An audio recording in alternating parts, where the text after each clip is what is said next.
Hey, what's up, guys? Coach Mac, playfastfootball.blogspot.com. Today we're going to talk about using package plays to teach the game of football. So we're not going to talk about package plays as a way to score points, move the football. We're not going to talk about it in terms of, we'll identify what some of the package plays are, but this video is not necessarily made to go through certain package plays and show you which ones we really like. I've done that in other videos before. This video is being done, all right, to kind of help you how you can alleviate the situation where you feel like you're not doing a good enough job teaching the game of football. So what happened to us here is now in our second year at this program, we're starting to get into Sunday meetings where we're having the same conversations over and over again. We're talking about things that our kids just don't know.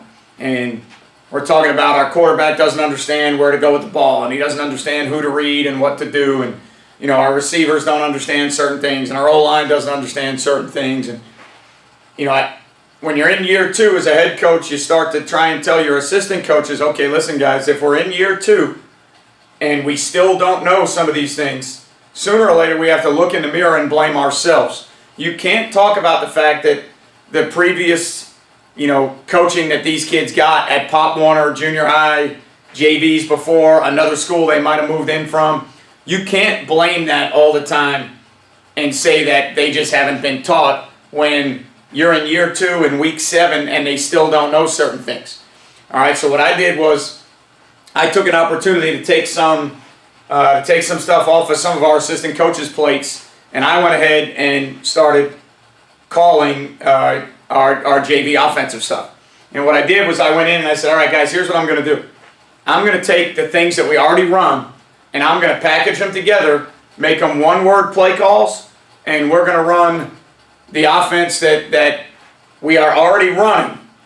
We're just going to combine some theories together and make package plays. Now, I'm not going to do that because I think it's going to score 40 points a night on JV. All right? It may not change how we score. We scored 13 last week. We scored 20 the week before that. I don't know if it's going to lead to us scoring 30 points. Sometimes that's going to come down to execution, physicality, skill level of players. All right. So I'm not doing this because I think it's going to lead to more points. I'm doing this because we're getting in the same situation where coaches are talking about what we don't know. So I'm going to do this as the head coach who's been coaching for 22 years and been running a tempo system with package plays for the last 8 or 10, 12 years. I'm going to do this because it's the best way I know to teach some kids about the game of football. All right, so we're doing it so that I can teach kids about leverage and splits and understanding boxes that are good run boxes and boxes that aren't good run boxes. Talking to the quarterback about access throws that you can take based on what the box looks like and what the coverage looks like. Talking about read plays where you can go through and mesh and read them, or you can just abort the read and throw the ball out to a situation where you have numbers, graphs, and angles. I'm going to talk to the receivers about their splits and say, okay, on this play we're trying to read this overhang defender. Why don't you take bigger splits to move that guy out? On this play we're trying to get the ball to the perimeter. Why don't you take a tighter split so that we can outflank the defense? I'm going to talk to my O-lineman about their splits and say, hey, we're running zone read, and we need to read the 5 technique. You need to understand how to smart split the front side so that the 5 technique is moved a little bit wider. And you need to know how that's different in an even front and odd front, and how it's different with the 3 technique and a 1 technique front side. Okay, so we're doing this so that I can teach the game of football to our football players so that down the road we can kind of eliminate the excuse to say that our kids just don't know. All right, so the first one we're gonna run off our inside zone play. All right, is we're gonna run our standard inside zone play to the left. All right, we're gonna read the defensive end, and we are gonna take the sniffer and we are gonna sneak slice him into the flat, and we're gonna have access throws over here. So we're gonna run the slice sneak, all right, RPO that everybody's running. College teams, high school teams, everybody's doing it. It's not a new play. It's not a magic bullet. It's not, a face melter play that beats everything. It's a way that you can run your regular zone with a read and get the ball to the perimeter, because now we're going to throw the ball to that kid behind the line of scrimmage so we can actually block the perimeter. So one of the first things I'm going to talk to our guys about is I'm going to tell my slot receiver, okay, listen, I'm trying to get the fullback into the flat, all right, and I want to get him leveraged on the defense, so I want to get him outside. So the first thing you can do in this play as a receiver is why don't you cut your split down a little bit, all right, and see if you can get this apex defender to tighten down a little bit. Now that you've done that, now when the sniffer goes to the flat, he's outside of that player a lot quicker, and it's an easier block for you with leverage on that strong safety. Okay, so I'm teaching my receiver, all right, about leverage. I'm teaching my receiver about splits to get better leverage to get the ball where we need it to go. Now, I'm also teaching these receivers that they can block those two players because I'm throwing the ball behind the line of scrimmage. So now I'm getting some rules incorporated into what we're doing, and I'm letting them know that, hey, it's okay for you to physically block this guy because I'm keeping the sniffer behind the line of scrimmage. So if I throw the ball behind the line of scrimmage, you can physically be engaged with people. So we're teaching rules of the game as well. All right, now, the next thing I'm going to do is I'm going to talk to my lineman on that side. I'm going to say, okay, you got a 3 and a 5 on that side. I want the 5 to be as wide as possible for the read so it helps the quarterback out. Okay, so if you've got a 3 and a 5 on the front side, and you've got to work a scoop combination to where the tackle and the guard have to work together. If you take normal splits, or if your tackle takes a tighter split to work the scoop, you're going to bring the read closer to the football. Okay? So if you have a 3 technique front side, you want linemen to understand that the guard is the guy that's going to use a smart split. The guard is going to oversplit the 3 technique a little bit. That's going to make the 3 widen. The tackle can tighten his split a little bit to work the scoop. Okay? So when the tackle tightens his split to work the scoop, now we've got ourselves in a situation where we can work the scoop climb to the mic, but I've taken the 5 technique and I've moved him wider from the football so that when the quarterback goes to mesh, the 5 is not on top of him. When your linemen take tight splits, the read or the 5 technique are going to be straight on top of him, and you don't get a good mesh because that guy's already charging the mesh point because your splits are so tight. If I take my tackle and cut his split down to help with the scoop on the 3 technique, I bring the 5 technique closer. All right? If I have the guard widen the split half a foot or a foot, that's going to bring the 3 technique wider. Now I can bring the tackle closer and I still have the 5 technique where I want it. So instead of, all right, having a 2-foot split and a 1.5-foot split or a foot split so we can work the scoop, now maybe we get a 3-foot split, all right, with a 1.5-foot split, and now that end is out there 5 feet instead of 4 feet. Okay, so we're talking about tightening a split with the receiver so that we can get the apex guy tighter so that the sniffer can get outside of him. Then we're talking about smart splitting the front side. Now, if you had a 1 technique front side, now your tackle needs to understand, all right, if you had a 1 technique front side, it's your tackle who's going to oversplit it now because the guard probably has to work the 1. So now the tackle needs to take himself a 3-foot split, bring the 5 out there wide. So you got to know, your linemen need to know that you're trying to read the 5 technique, what's on the front side, a 1 technique or a 3 technique, so that I can understand with smart splits where I want to put that play. Okay? Now, the second one we're going to run, all right, is we're going to run an ISO, okay, to where we're going to run an ISO play where we're going to run our regular zone scheme and we're going to lock the backside, all right? And now what we're going to do is we're going to run a smoke screen on the outside, okay? So now what I'm going to do with my wide receivers is I'm going to tell them to get a little bit wider. I'm going to tell this slot, take a wider split because we're actually going to read this overhang, all right, on the smoke screen. So I want my wide receiver to take a little bit wider split to see if that overhang will go with him, okay? So now if I take a little bit wider split and I can get this overhang to go with me,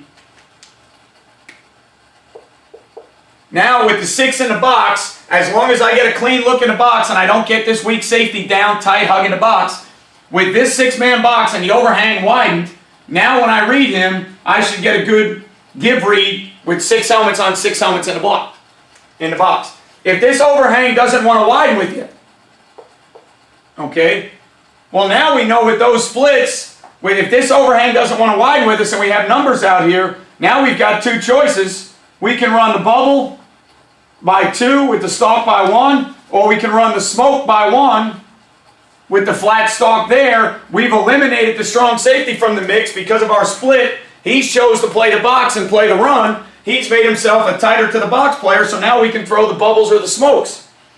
So I'm teaching my receivers how to manipulate splits based on the guy we're trying to read and the guy that we're trying to put in conflict.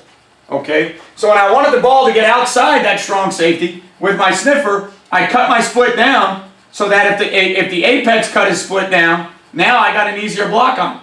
Okay? Now when I want the ball to go outside, all right, with an inside running play, all right, so for me, I want the ball to be run 6-on-6 in the box.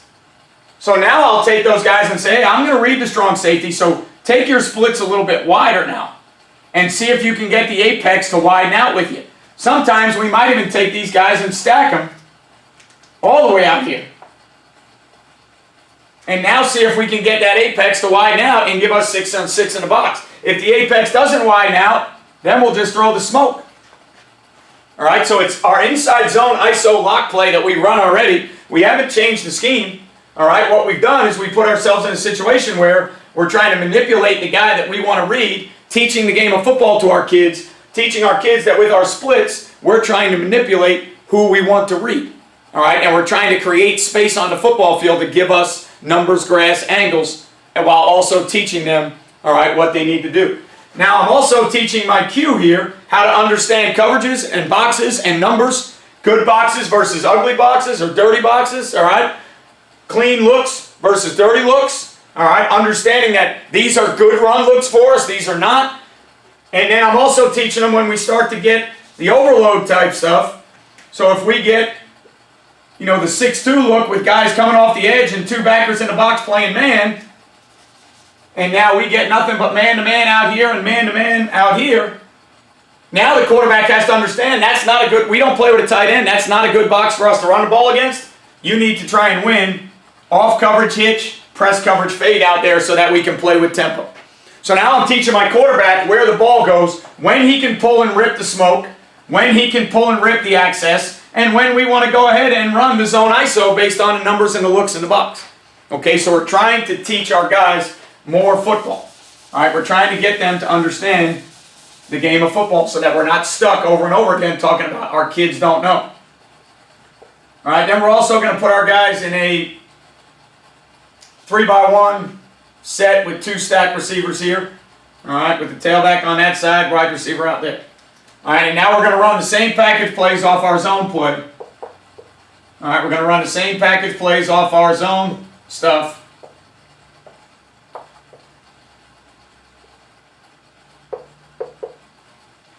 Okay, so we're going to go ahead and run zone triple with the bubble. So we're going to go ahead and run zone to the right.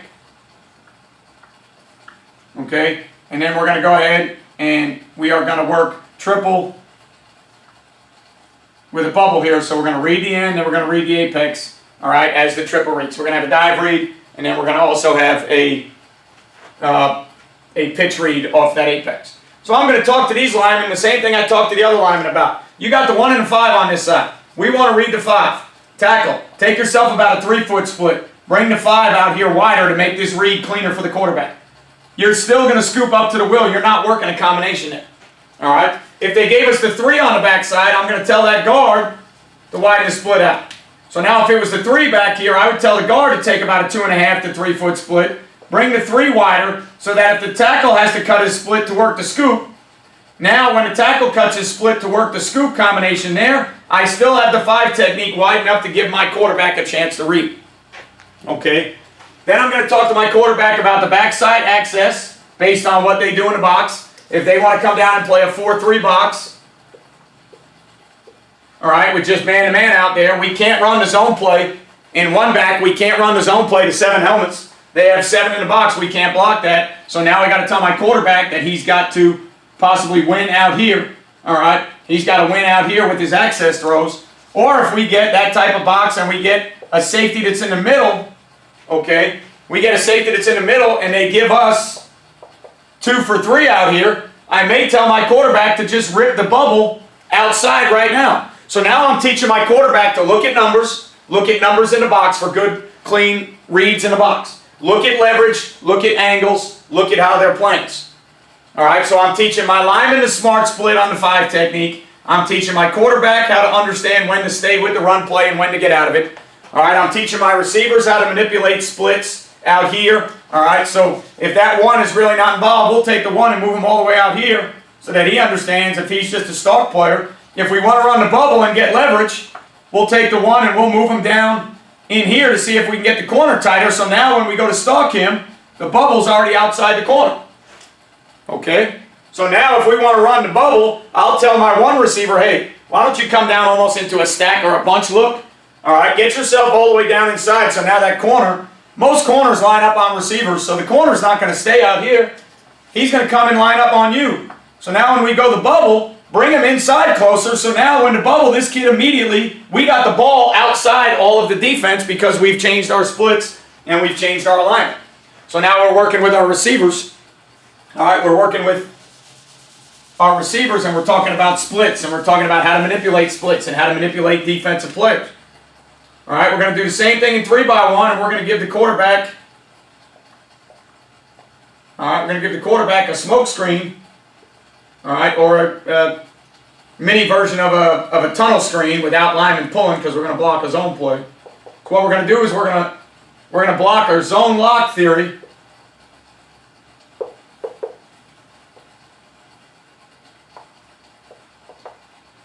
All right, so we're going to block a zone lock theory to where we are going to lock the backside, zone the front side.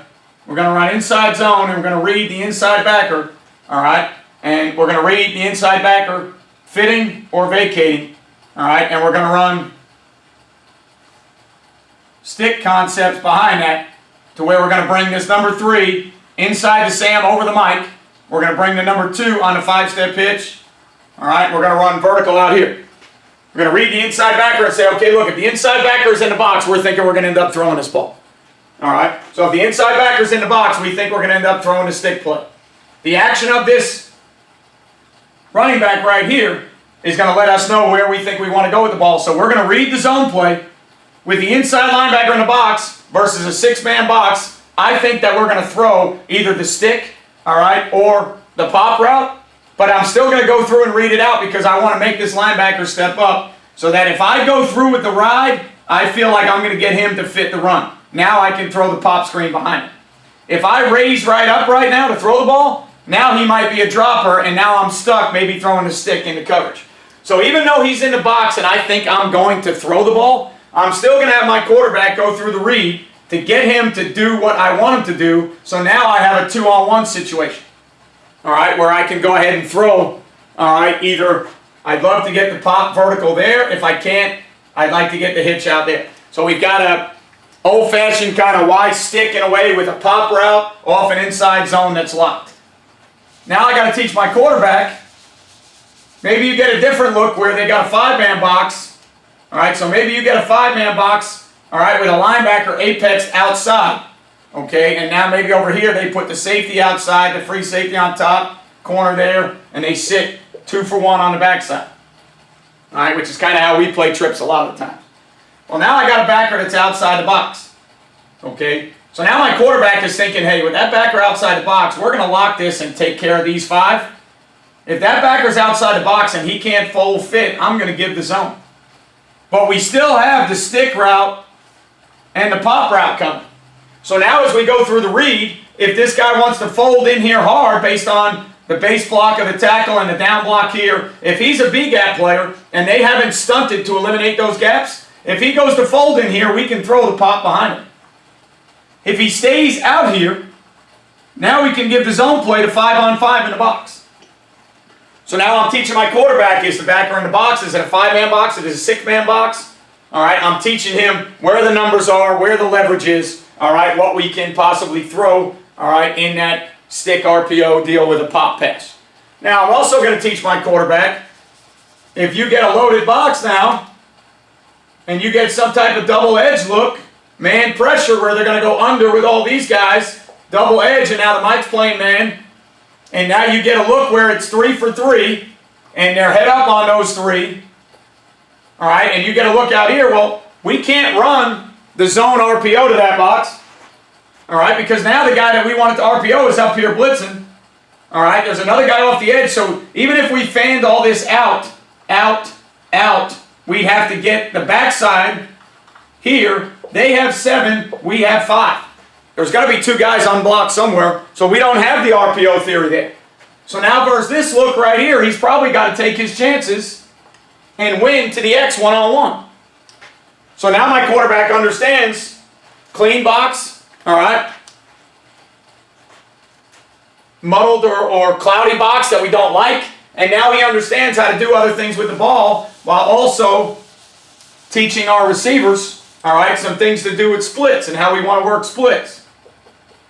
All right, give you a 2-back scenario. Getting a 2-back scenario here. Okay, and we're going to run some push motion stuff. We're going to get in a 2-back set, and we're going to run some push motion stuff. So the first thing we're going to do is we're going to take it back and we're going to push him in motion, full speed to the flare. And we're going to stalk this up. All right, and we're going to block, rip, like it's zone protection, and we're going to put the back right there so it kind of looks a little bit like an inside zone look to those guys. So I'm going to tell this slot to cut his split down a little bit. See if you can get the apex to tighten. So now when I run the bubble motion, the push, flare, the flare is already outside the guy that we need to block. We don't need the greatest block on him anymore. We already have the defense circled.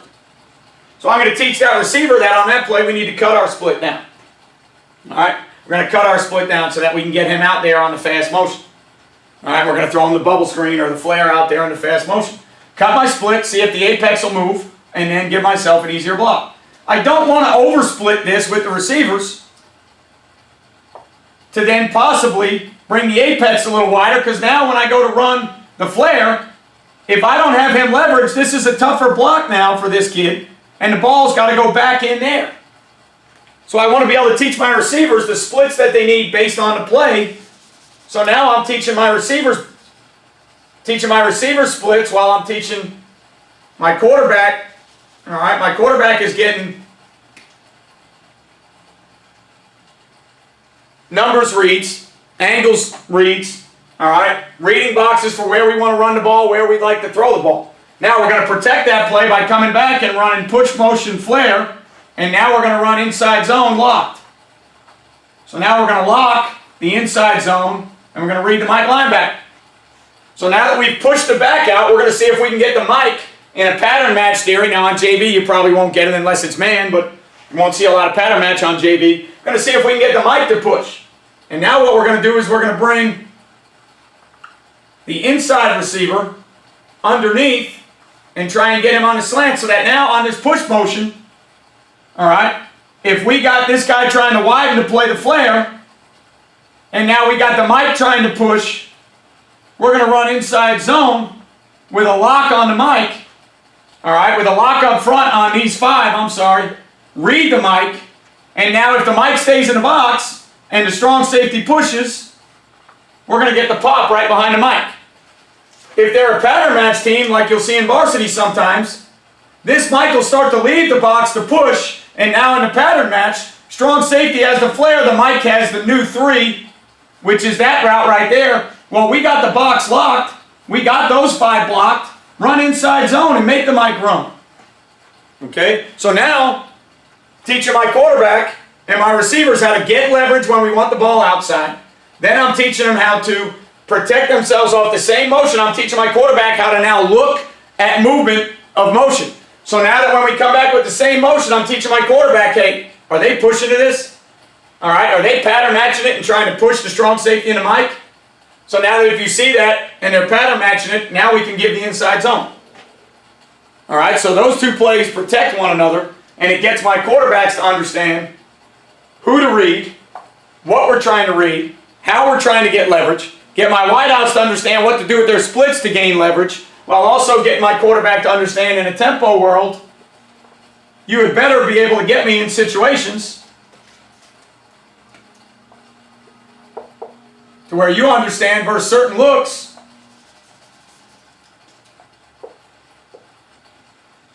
in the box that are going to become heavy pressure, and they're going to become man deals, they're going to send 6.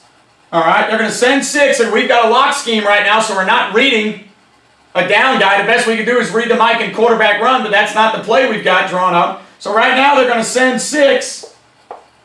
The Will's going to play man, so if the Will pushes, all right, and if it's a zero concept, you'll probably have the safety down here playing the tail. So they'll end up in a good team will end up in a bracket situation with the 2 guys playing man. He'll push and he'll chase it man. He'll play this route man-to-man, and these 6 will come with this guy playing man-to-man on a back. So now you got yourself in a situation where it's 7-on-5 again. All right, so now that you're in a situation where it's 7-on-5, that's not good football. We're not a check with me team. We're not changing the play. So my quarterback, you've got to understand when you get this look. Now, what else do you need? You need an X that understands splits and how to give himself a chance. Don't oversplit and not be able to run the fade. And don't undersplit to where some type of overhang or pressure this hitch route is covered. Give yourself a good standard base split. If the ball's in the middle, be about on the numbers. If the ball's on a hash mark, be about 3 outside your hash. Give yourself a split that you can run this, that, or even that. Now, we don't do all 4 of those things, especially on JV. All right, we get 2 choices. You run hitch versus off, you run fade versus press. Those are your choices. All right, but there's a lot of schools on the backside that can run all 4 of these combinations. And they can run the hitch and the slant, and they can run the go, and they can run the out, and they can tag it to their RPO however they want to. That's fine. All right, that's the bottom line is you know that the ball's going out there because you have a look in the box that you don't like. Now you're teaching your quarterback how to understand numbers, how to understand the looks in the box that he's looking at. Okay? All this while getting your kids to understand we want to play with tempo, and these are going to be one word or Uno calls. So we're going to take all those packages that we already run with our zones and our zone locks, and we're going to combine things that we already do. We already run bubbles, we already run slants, we already run access, hitch, and fade.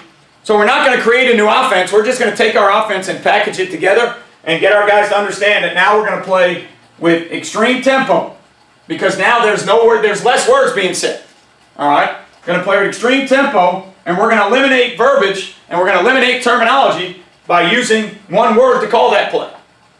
All right? So that one word is going to tell you, all right, it's going to tell you how we want to block it. It's going to tell you the routes we're running. It's going to tell the back what he's doing. All of that is going in one word. So all we got to do is we got to take that, what we already do, all right, and we've got to say, all right, guys, when we call this play, and we say, all right, this play is going to be called pirate.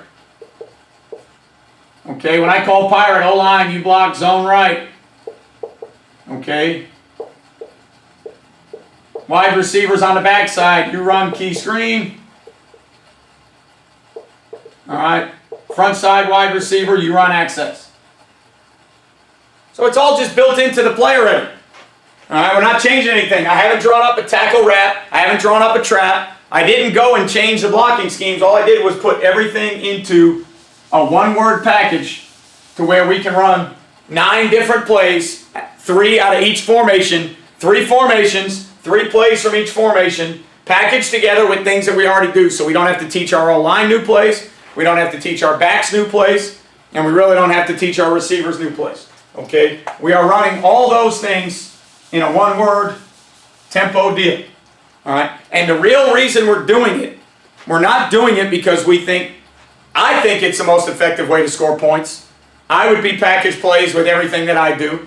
Your personnel dictates that. All right? I don't think that we have a JV quarterback right now that can handle all those looks. He'll be good at most of it, but I don't think he's got the skill set yet to be able to do all those things. But that's not why I'm doing it. I'm doing it to teach him the game of football. Because what we were doing is we were keeping it real simple for our guys, and we were running inside zone with kick and insert, and we were running quick passing game, and we were running some sprint out, and we were running some power, which is all base things that we do on a varsity level, and we were taking that playbook, and we were shrinking it down for those JV kids. Right? And there's nothing wrong with that. But what was happening was we really weren't teaching the game of football. We weren't making our quarterback doing anything. We weren't making our wideouts learn anything. We weren't really adjusting the splits of the O-line. And in our Sunday meetings on varsity, we started talking all the time. Man, we just don't get it. We don't understand. This kid doesn't get it. This kid doesn't get it. And finally, as a head coach, I said, guys, if they still don't get it, maybe it's us. All right? Maybe we need to figure out what we're doing and do it a little bit different. Okay, so I went to these Uno one-word package play deals to play with tempo. And anybody that's watched any of my videos before, you know that I want to be a tempo guy, so you know that my verbiage and my terminology is always going to get constricted. All right, and it's going to be cut down because I want to be in one-word play calls or two-word play calls. All right, but the reason I did that is so that we can teach our kids football. All right, so that we can work on our base schemes, but we can also start to teach them about splits, leverage. Where's the ball trying to go? Where are we trying to attack the defense? What do we need in the box? What is a good look for us? What is a bad look for us? So we can teach our guys the game of football so that they can better understand the game of football. Because that's what we're getting to. We're getting to an issue where we have guys coming and saying, man, we just don't know, we just don't know, we just don't know. All right, look at our receivers. Their splits are terrible. Look at our quarterback. He doesn't take access. He doesn't read the end. He doesn't. Well, at a certain point, you got to look at yourself and say, hey, let's do a better job with what we're doing. So I always looked that way as a head coach and as a football coach. And being in charge as head coach, I have the final say to go ahead and say, all right, guys, listen, here's the deal. I don't think we're doing a good enough job teaching it, starting with me first. So I'm going to implement this so we have to teach it. All right, and now we have to teach these things to the kid. You don't have a choice but to teach it now because I'm not calling another play. You don't have a choice but to teach this quarterback and these receivers what to do because those are the only 9 plays that we're going to run, 3 plays out of each set. I'm only running those 9 plays this week. I'm not coming up with other calls and I'm not drawing calls in the dirt. So you better teach your kids what to do on each play and you better teach your quarterback where the ball needs to go on each play because that's all he's getting. All right, so that's what we wanted to get ourselves into a situation where we were teaching the game of football better. We were teaching our guys why we do certain things, trying to get them to play with a sense of urgency, with tempo, all right, but trying to educate them to get and become better football players with more football knowledge. The worst thing as a varsity football coach, especially a head coach, the worst thing you could ever argue about all the time is how little your kids know about football on offense and defense. And at a certain point, you got to look at yourself and say, hey, that's our fault. So how about we go at a younger level with what we control? I don't control junior highs around here. Junior highs is now, in the state of Florida, you got kids that are coming from county to county. They're going from different counties to get to your school, to get to other schools. I have no idea what the junior high kids are going to do. I might have a junior high that plays on my field that goes 8-0, and 15 of those kids may go to other schools. That's out of my hands. That's state legislation. All I can do is control what I control. So I can control my JV players. I can control what I teach my JV players. All right, so that when they get to varsity, we feel like they have a good bit of football knowledge. Okay, so these package plays are nothing new. I've talked about them before. Everybody's using them. One word, Uno calls are out there. It's not, like I said, it's not face melting. It's not rocket science.